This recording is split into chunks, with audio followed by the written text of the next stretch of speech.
Hi, everyone, and welcome to another episode of the Mission Motherhood Show brought to you by Cherie's Choice.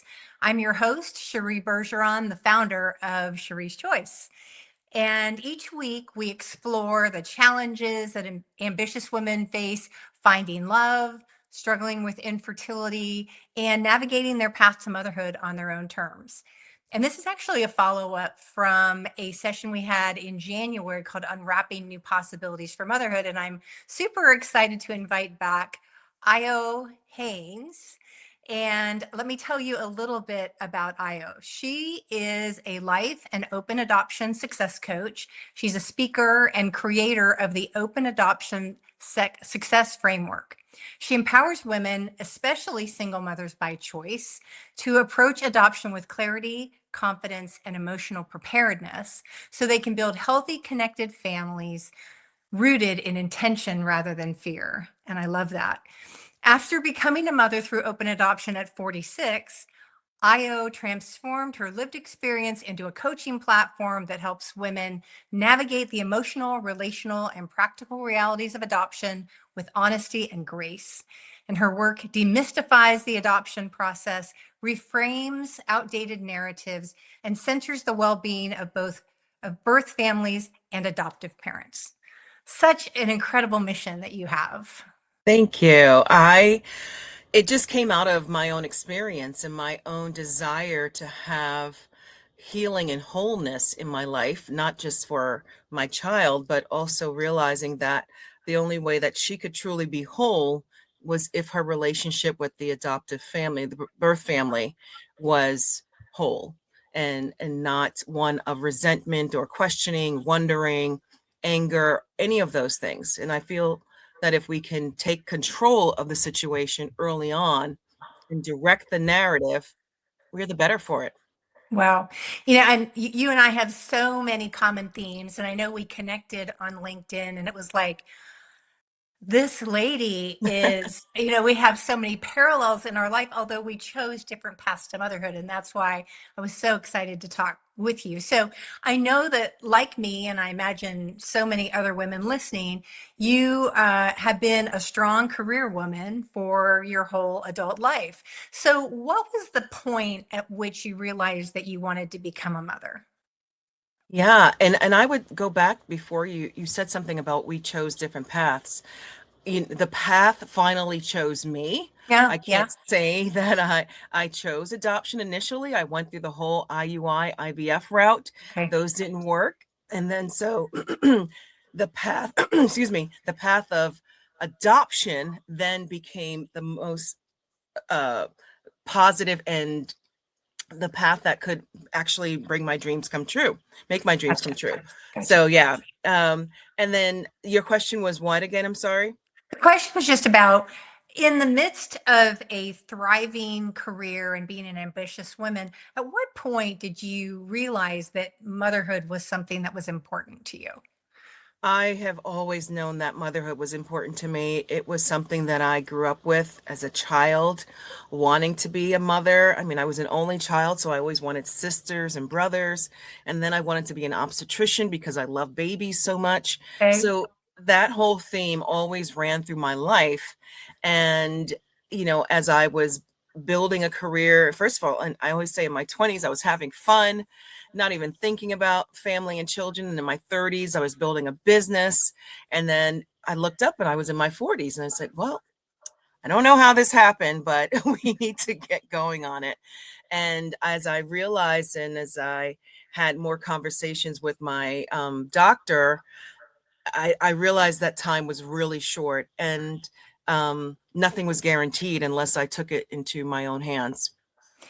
And so I talk a lot about the fairy tales that we bring with us in terms of, our fertility timelines, and also how love and family will kind of naturally evolve.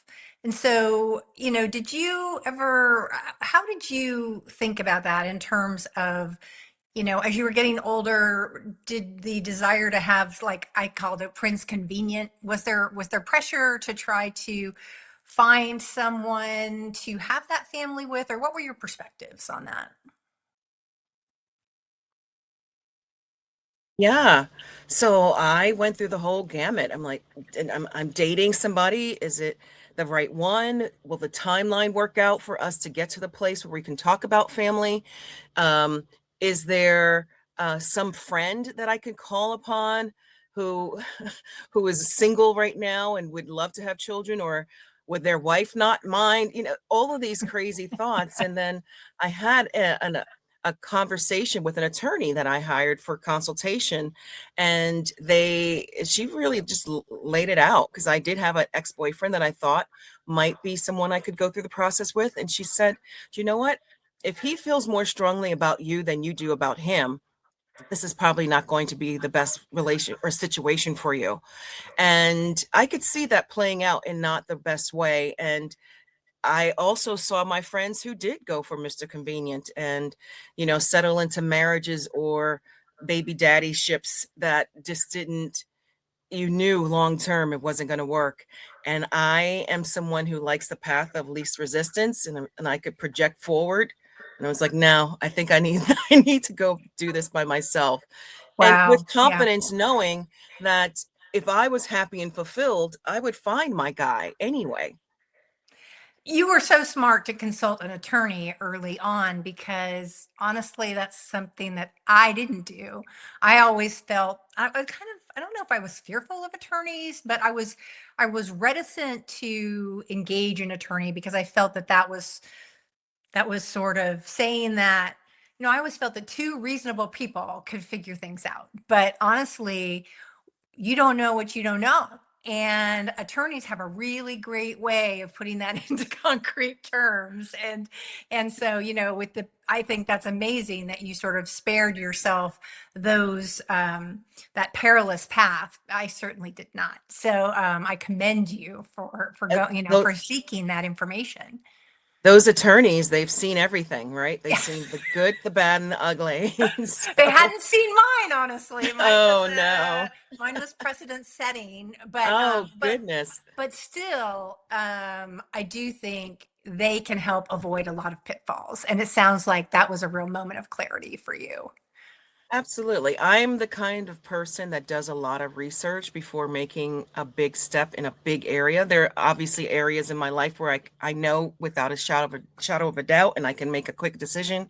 I knew this was life-changing in so many ways. So I also consulted a doctor, a nutritionist, a health holistic doctor about the potential of going the adoption route, not knowing genetically what I could possibly get, understanding that what I could handle as a single mother if genetics weren't optimal, or some kind of disability was happening, or there was a baby born addicted to drugs, something like that. I needed to know all the ramifications. That's just how my brain works.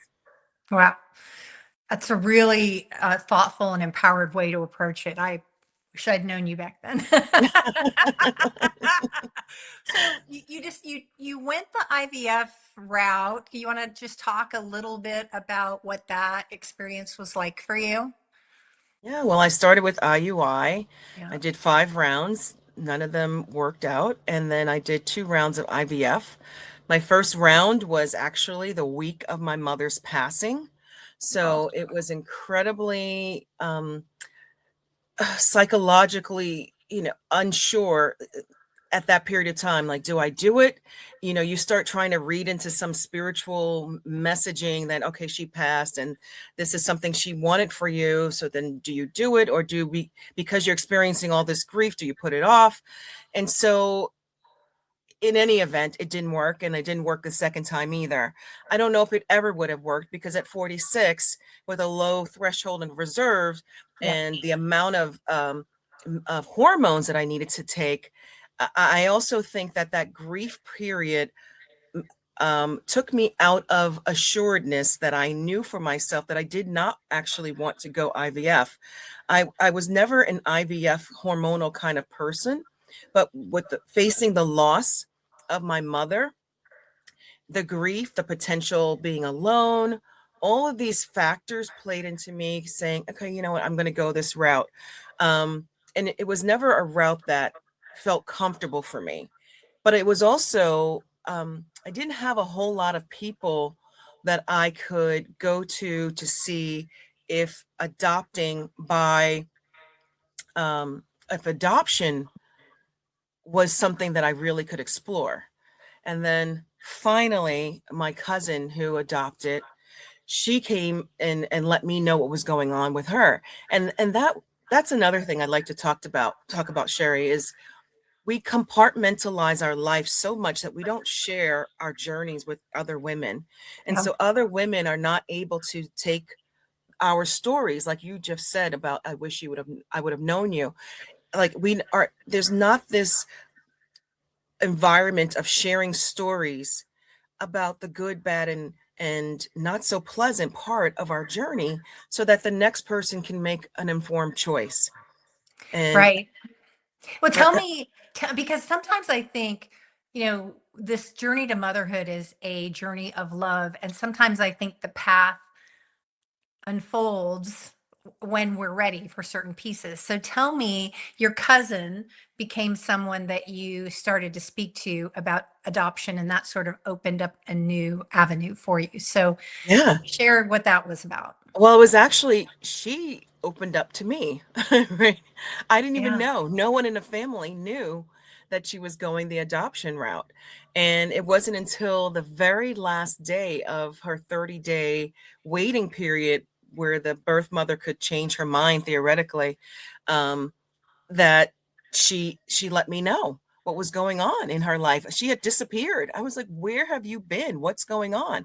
And so that's the kind of work that I want to do, and that I do, and that you do, right? There's Yeah. nothing to have shame over. There's nothing, even if you are fearful, go to your community, create a community of women that can support you through your choice and that unknowing section of your choice, so that you don't have to go through it alone, and that you don't feel like you are isolated.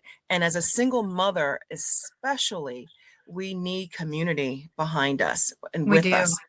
And Was she a single mother as well? yeah, she was. Okay, Yes. okay. And And and I think sometimes, we don't want to get our hopes up, or we don't want to disclose things, because if it doesn't work out, then you have to go back. And so I wonder, was she sort of protecting both herself and her relationships in that way, do you think? 100%. Yeah. Yes, absolutely. And I think Yeah. if you're in your 40s looking to become a mother, or even 50s and even 30s, right? Um, our parents play a lot in the role that's, or the record that's playing in our head, right? Our relationship with them. I've consulted with women who have desperately wanted children, but because they didn't have a partner and their parents said, that's not for you. You cannot be a single mother. Not because you're not able, but because I don't want the stigma attached to you, to the family. And then I say to them, look, your parents have already lived. Your parents are older. They're not going to be here for very much longer. You have to live your life for what you want. So you have no regrets over the fact that you've always wanted this child. And now you're faced with the opportunity or the potential of not having a child for your life, in your Well, life. I mean, I get that, because some of my family members weren't supportive of IVF, because they saw that as like playing God. And so at some point, I had to sit there and realize, am I living this life for myself and for the family I want to create, or am I living it for them? And, I think that's a crossroads that we come to, if there are people in our lives that aren't supportive of our direction, where we really have to say, is this, if I yield to that pressure, how is that going to change the direction of my life and whether I feel fulfilled in it? And at that Absolutely. point, I had to say, you know what? This isn't your life. This is my life. And I feel very strongly that this is the path. And yeah, I mean, it's really a journey of self-discovery, isn't it? It really is. Discovery, empowerment, knowing who you are, finding your voice. There were other choices that I made in for raising my child. I made her formula daily from raw milk, and people were like, "What are you talking about?" But I did my research, and Uh-huh. I found a formula that was so very healthy for her, and it made me feel good about my choice. I didn't like what I was seeing on the shelves Yeah. for formula for my child. And so, I did chiropractic care at 4 days old. If I would have birthed her myself, I probably would have birthed her in water. I had an idea of what I wanted motherhood to look like, to be. And even if I wasn't going to physically push her out, I can make every other decision about how she came into this world, or her experience after she came into this world, and forward in my own experience. Right. So let's talk a little bit about going through the adoption process as a single mother by choice, because I think I've looked into the statistics say that single mothers are at a disadvantage in the process in general. I think it was only like maybe 17% of total adoptions were to a single parent. And so, what was your experience going through that? And did you notice any kind of bias in that way? Yeah, no, I mean, I heard those statistics as well, and they informed my choices, and they informed how I went into the process, very agitated and, worried how long it was going to take. But then I found some solace. It's like, okay, let's just get your paperwork done, your home study done. That's something you have to get done as a single woman adopting, or any person adopting, right? You Right. have to find a social worker who's going to do your home study, make sure that you are qualified to adopt a child financially, emotionally, and you have support and all of that. And so um, that I did. And then the process was a little stop and start with the social worker that I found. But then I realized through a lot of soul searching and talking to God that the baby that I was going to have in my life, that God ordained to have in my life, was not ready yet. And so all of the delays were for that child to come into my life in the right circumstance and way. And once I let and embrace that thought and that thought process, everything actually started to fall right into place in such a miraculous way that from what the agency that I first contracted with told me was going to be a year and a half, I ended up finding an opportunity through the social worker that did my home study, who had an agency also, but she just didn't get a lot of children coming in. Miraculously, she got a baby that was coming in, and I went up against, and I hate to say up against because that's not really the right word, but I was presented to the birth mother. I was the only one who was single and Black, um, with couples of various ethnic backgrounds, but I was the only single woman, and she chose me. And so you can look at the statistics and let them get you down, but the reality is God doesn't care about statistic. God, if it's for you, if that baby's for you, it's happening. No one can get in the way of that.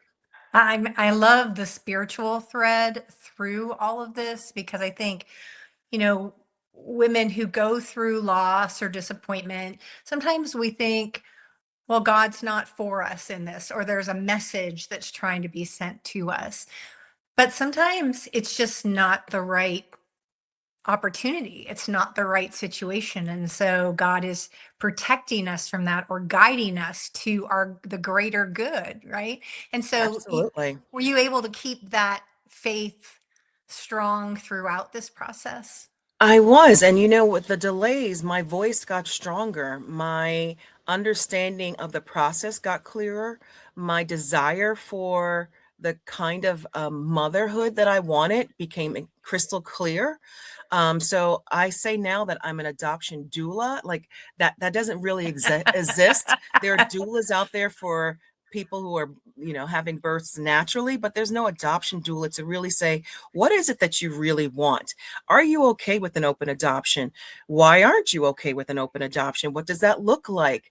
Can you handle life of being a single mom with a child who is physically disabled, like having real questions answered.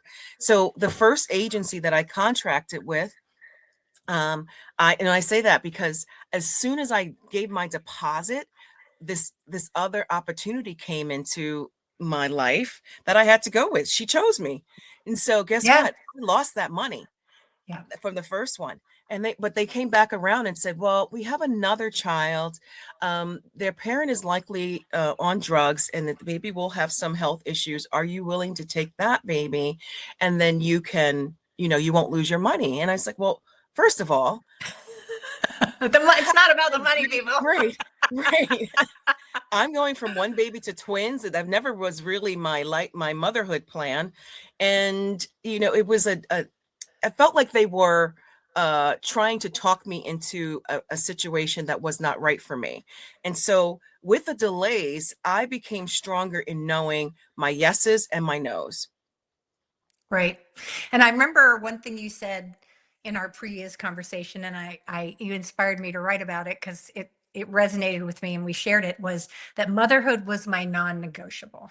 Yeah, it was my life non-negotiable. We have these things when we talk about relationships with our friends and our spouses and like what is a no-go and what is an absolute. And for me, leaving this earth without being a mother was my life non-negotiable. I wasn't willing to let that go for anything or anyone at that point. And so I'm so grateful that my mother, it was a really trying and hard time, but in the span of 1 year, in February, I lost my mother, and in December, I was a mom. And I don't think it's by accident. My daughter's due date was 10 months to the day of my mom's death date, right? Yeah. And she came a little bit later on my mom's favorite holiday, Christmas. So, you know, when you understand that you're operating in a place of God controlling the process, you realize, okay, if I make a decision and it feels right, I've prayed about it, I've fasted about it, I've talked to the people that I care about enough about it, and they are supporting me. I'm doing the right thing for me. That's all it comes down to. Yeah. And everything else will fall into place. So yes, it was absolutely my life non-negotiable. And that's the same question I ask all of my clients, whether they're wanting to be a mother or they're wanting to be an entrepreneur, right? Have What is that thing that you are not willing to leave this earth without having experienced? Yeah. So tell me, going through, so there are probably women listening who are thinking about adoption. How did you go about pursuing an agency? I mean, what is that process like? That's something I've never done. That would seem like hugely significant, the agency that you pick. It is. What's that process like? You know what, it's so funny. That's a great question, because I, at the time, interviewed different agencies around the country. It really depends on where you're willing to travel to and spend time going through the final processes of having the baby released to you, whether they operate in your state or not. And the initial agency that I contracted with was actually a Christian agency, which I felt very comfortable about. But I did not necessarily feel that their processes and um, their who they were or operationally met Christian ideals that I identified with. Mm. And remarkably, my child came from a Jewish agency. Yeah. So, Yeah. I would say don't let the fact that a denomination is attached to an agency, you have to really understand and interview the people running the agency, where their heart lies, where the children are coming from, how they treat the birth parents. It has to be something that has honor in it. And it's a relationship. I always say, in another way, with open adoption, which we haven't really talked about so much. Oh, we're gonna get to it. Okay, good. Yeah, I just feel like we need to operate in a place of honor when we're taking on a life and we are in charge of a life. And so, the prices are crazy. In my mind, they're insanely high. But if you're in the process of trying to find the right agency, interview as many as you can. Um, do your research online. find out what other people are saying, get a recommendation from someone who has already had a successful adoption, see what their results were and what their experience was. And feel free to call me or email me, and we can have a conversation about, what to look for Sure. further. Well, let's talk about the open adoption thing, because I think one of the things that really resonates with me here is that a lot of times we get very fearful when we're going through a process like this. And even I'm just writing about what is the importance of genetics in a family. And, and we were brought up to believe, well, blood is thicker than water and all of these things. And so if you're deviating from that in some way, there can be a lot of fear. For example, with me, I used an egg donor. And so then there's the question, will the bond be as strong as it would be if they were genetically yours and things like that? And Right. ultimately, I came to the decision that yes, absolutely, it would be very strong, because it's not about the genetics. It's about the commitment and the love and the acceptance and the dedication and everything that you give that child every day that builds that fabric. It's not about DNA per se. And so, and then there are all these questions about, should I tell them that they were, that an egg donor was used? And some people are very fearful. Well, will that make me less of a mother? And everything I've learned is to say, what is most important is being open and transparent, and celebrate the way that your child came into the world and came to you, rather than conceal things. And so let's talk about that in the context of adoption, and Yeah. what the old models have been, and what kind of what you believe is a stronger solution through openness. Yeah, I believe that. I mean, when I was younger, I wanted to see myself replicated in a small human being. I thought that was the cutest, the ultimate. But then I matured and I realized, and I also saw in my family, um, other people that were older that had adopted and their children, and there was no separation from who their natural children were and who their adopted children were. And, you know, for me, if you're coming from a Judeo-Christian standpoint, right, God has adopted all of us, right? Right, We're we're all all God's children. we're Yeah, all right, adopted. exactly. Yeah, Jesus was right, adopted, right? I mean, right. Joseph raised him as if it was his son, right? So there's so many historical um, people who were adopted. They were not born of their natural parents, or if they were, they became apprentices of somebody else who took them in as the daughter or their son. So genetics, shemanetics, like if you look at my daughter, you would never know that she's adopted. She actually looks just like me, and just a couple of shades lighter, right? And genetics don't prove anything, right? It's the bond that you have with that child that you've spiritually said, I am going to take care of you and give you all that I have to the best of my knowledge and abilities. And you are my child. There's no separation. Now, if you can't say that, then you should not adopt, Sure. because that's not fair to that child. And it's not even like you probably shouldn't. No, you should not, because Absolutely should not. mentally, you will inflict so much harm on that child that it's just criminal, right? But if you explain from the beginning, without shame, without fear, without coloring it one way or the other, this is how our family came to be. This is how God blessed us to be together. This is how your birth parent chose me to be your forever parent. And I'm so grateful to them for that. And when I did that at around 2 with my daughter, she was like, "Oh, okay." I read it along. I introduced it to her along with a great book. Mhm. Oh my gosh, I'm forgetting the name. We can put it in the show notes. Yeah. Um, and it was so beautiful and so beautifully done. It just was like, okay. Right? It's just her story. It's her narrative.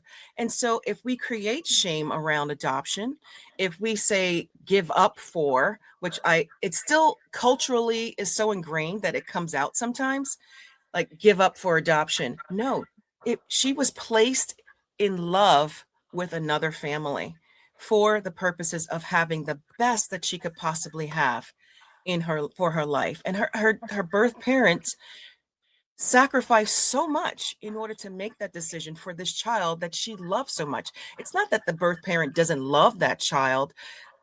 There's certain circumstances where it's an absolute must, but there are many circumstances where the birth parent is placing a child because they love them so much that they want so much more for them that they could possibly give.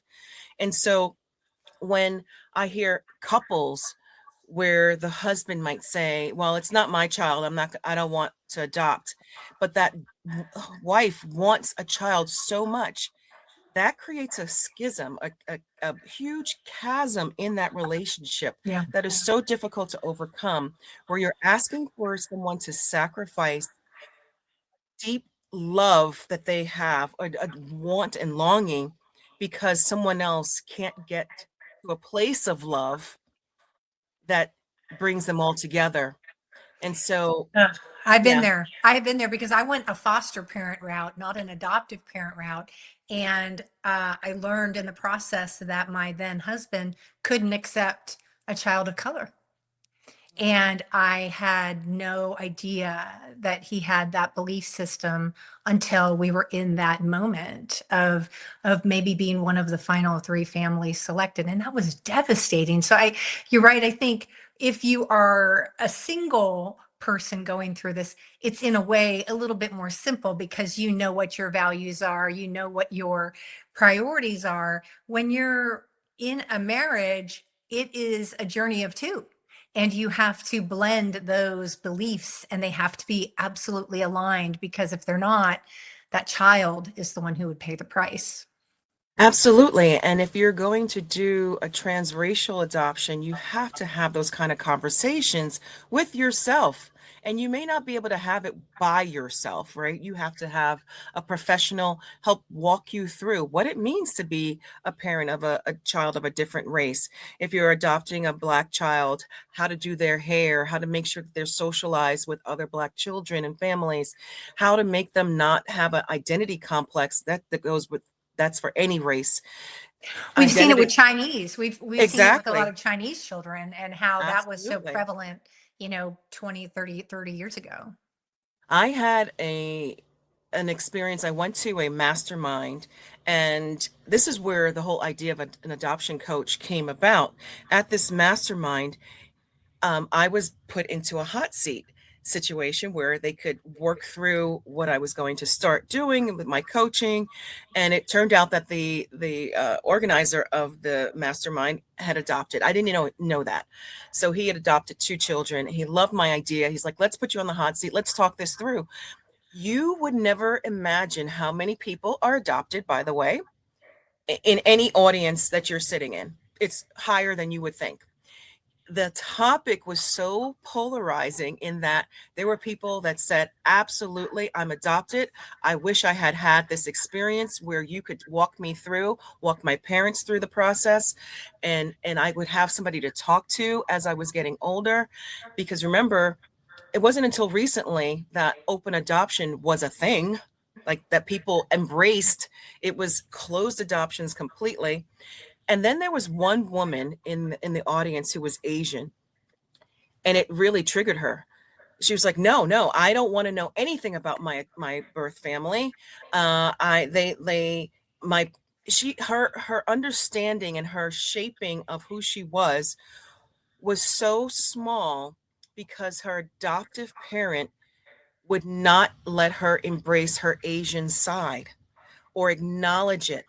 And Mm. so she felt like she had to be so um, Like loyal, aligned, sort of. Yeah. loyal to her birth parent, and anything other than you are my mother is really saying that you're not my mother, that I don't love you. And that's not the case. We all have two parts of ourselves, right? We have a mother, we have a father, we have family that we side of our family that we get along with, and other people that we don't get along with.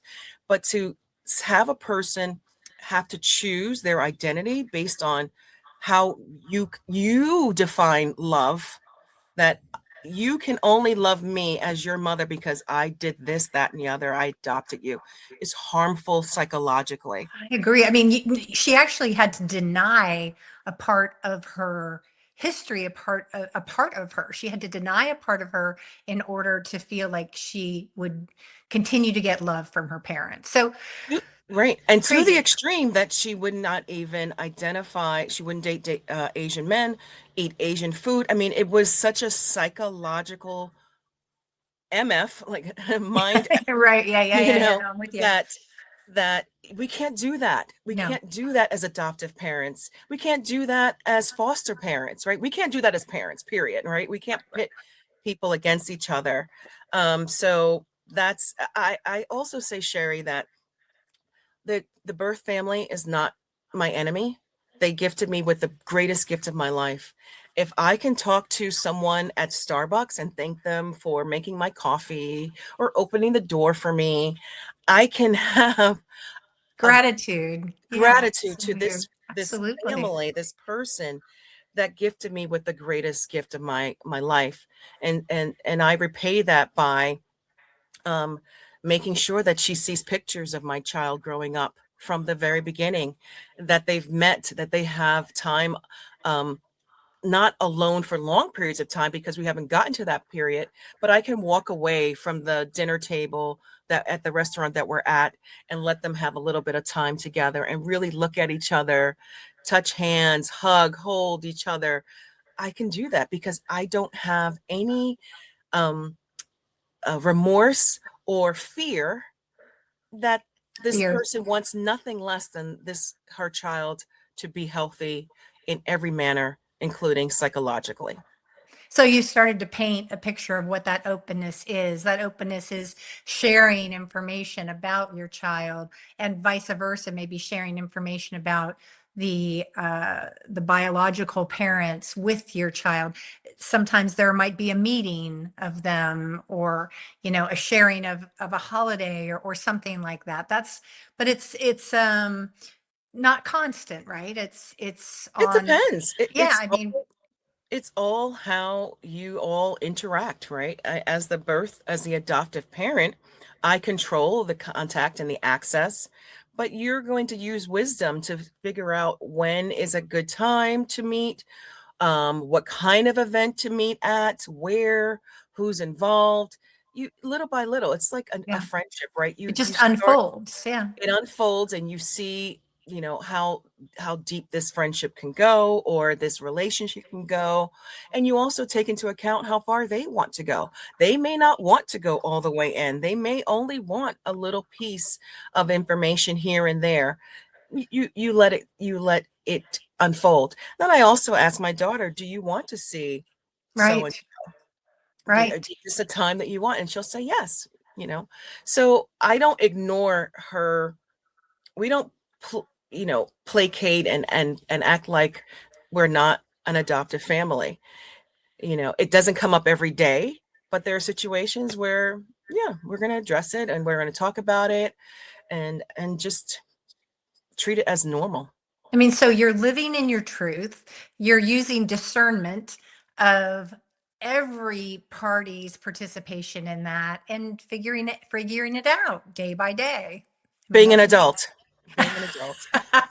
well, but even the child has a role in that too, and what That's true. her Yes, desires and her preferences are. But what it absolutely. what it requires is, I think, as you mentioned before, is a level of maturity to be able to um, have that kind of openness. And you're leading again with love and not with fear, which And then, is amazing. yes. And we have to remember, even if the child at any particular time says no, we have to use our wisdom as parents to say, you know what? We need to talk about this. We need to address this. We need to push past any kind of feeling of resistance, because resistance makes us grow. And there are always going to be hard conversations and hard situations in our life. And we can't always just say no and stop and avoid it, right? Right. If we teach them early on, yes, this might be a little uncomfortable, but it's like going to school for on the first day. Nobody really, some people love it, other people don't. Going to the dentist, it's there's never 100% of I love my life every single time part of my life every day, right? There are going to be situations where we go, all right, this is going to be a little bit challenging. I don't know what's on the other side of this, but I'm going to do it. And so as parents, we have to guide them. That's right. I mean, and it strikes me that that's a journey of growth. I mean, and so when we talk about any of these paths to motherhood, a lot of times waiting is a part of it. And you have talked about turning waiting into a powerhouse for personal growth. Maybe you could talk a little bit about what that means.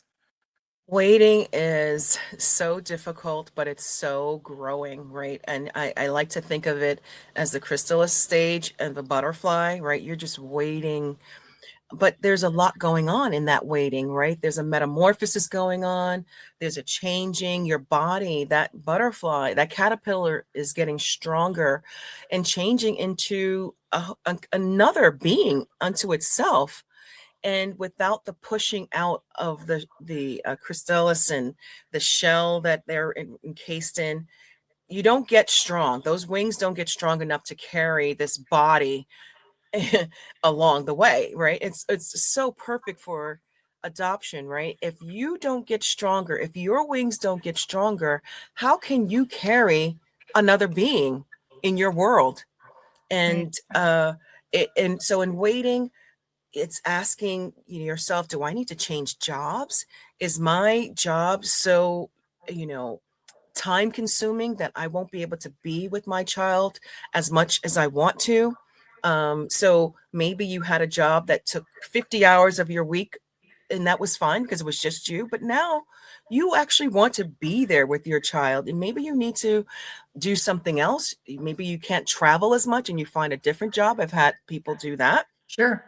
And you figure out who your partners of life are going to be, who are the people, not necessarily romantic partners, but Your village familial, and yeah, yeah. village, like who are they going to be? And you start preparing yourself mentally for what it means to be a parent. And for me, the journey of finding my words and finding my sentiments, I put that into my brochure. That's something you can also do while you're waiting, because every birth parent is going to be looking at a brochure of different family structures and families to choose from. You can spend that time creating a really nice brochure, and telling your story of who you are, what your family is going to look like, who's around, and that really matters. And for Sure. me, I wrote a little um, intro about being a parent, and adoptive parent, and wanting my child's birth parent to be involved, whatever that meant to that degree, but that my child would know who that birth parent is, right? Speak your truth, learn your truth, and don't let people dissuade you from what you know within yourself is absolutely what God has called you to do, Right. a parent. So waiting then is not passive. Waiting No, is an active journey of preparation, is what I'm hearing. absolutely. And so I think whether you're pursuing infertility through infertility journey, adoption, any of these paths, waiting is not just sitting around and doing nothing. Waiting is working on ourselves, preparing an environment that's going to be optimal for the child that ultimately comes into our home and all of those things. So again, a message of empowerment and not passivity. 100%. Yeah. The road to adoption is not passive at all. There's a lot of waiting. And if you're waiting, just sitting there in your potential child's nursery, you'll drive yourself crazy. So Right. don't do that. Get out, live, and still date. If you're single, make sure if you're dating, the person knows exactly the path that you're on. You don't have to spill it out right away. But if it's getting serious, say, look, this is where I'm at. And because of my age, I've chosen to go this route. And if you get into a relationship with somebody who a child is still possible, maybe it's you use a sperm donor or an egg donor. There's other ways that you can go about having a child.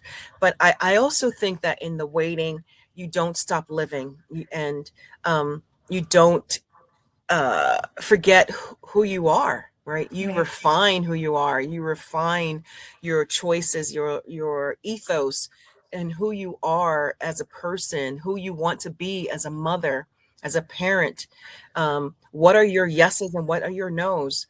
Like, you know, is fast food something that you'll give your child? Is a lot of sugar? You can make these things, decide on these things, and craft your story of parenthood.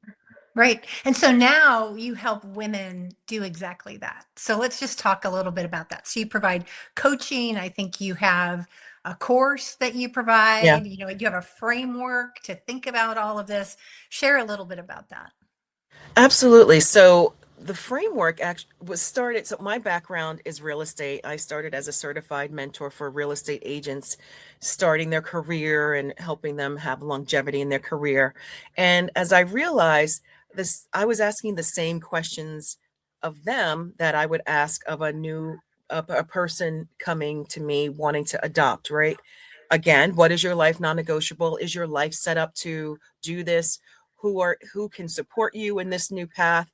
And um and just having real conversations, and then setting the framework and the path of which kind of agency you're going to go for, where are you going to adopt, how much openness do you want, what's your timeline to become a parent, are you financially in a place where you can do that by yourself, do you need to change jobs, do you have health insurance, will you pass a home inspection? There's so many things, but we Yeah. take it step by step in the most germane way possible, and build as we get more clarity as to what their truth is and how they want to enter motherhood or parenthood.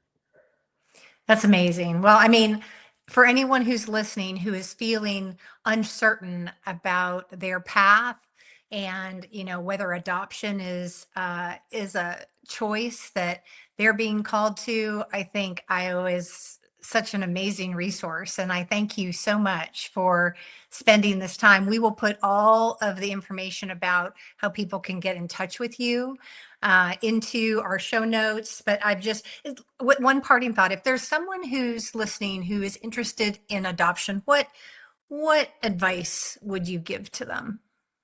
I would give them the advice of prayer, of journaling, and looking back at what their experience was as a child, what their parenting, what they received as parents from their parents. I would talk to other adoptive families Community, about yeah. what their Mhm. experience was. I would even talk to an adopted child about their experience. And I would also say, don't take every negative situation that you see online as how your story will unfold. You are in control of your story, and you don't know all the particulars of someone's negative experience, because you can't know it all unless they've told you it all.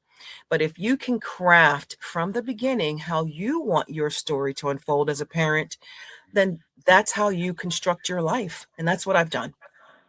It's incredible.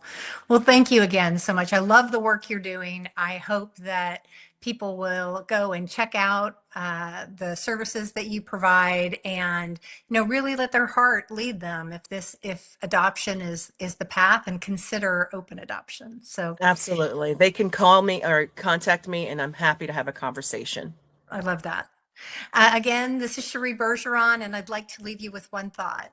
Remember that you can fulfill your dream of motherhood with knowledge, courage, determination, and a village that loves you. Anything is possible. And we'll talk next time.